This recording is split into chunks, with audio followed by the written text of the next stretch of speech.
जवळका येथे भीमा कोरेगाव शौर्य दिनानिमित्त उभारला विजयस्तंभ।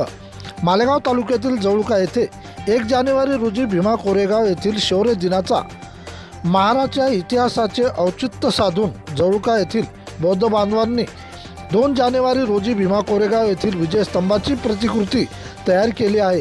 यावेळी उपस्थित म्हणून सरपंच रमेश लांडगे, लालाजी चव्हाण, पोलीस पाटील विजय सरोदे, पत्रकार बाळासाहेब ढाले तसेच यावेळी आजूबाजूच्या खेड्यातील सर्व प्रमुख पाहुणे तसेच गावकरी मंडळी यांच्या उपस्थितीत त्रिशरण पंचशील घेऊन कार्यक्रमाला सुरुवात करण्यात आली आहे।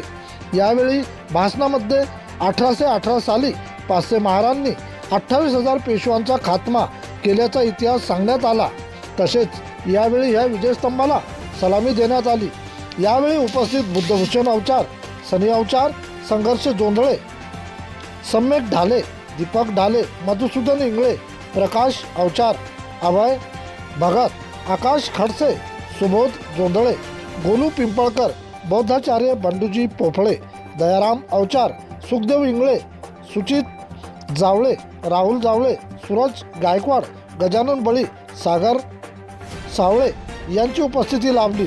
प्रतिनिधी बाळासाहेब ढाले।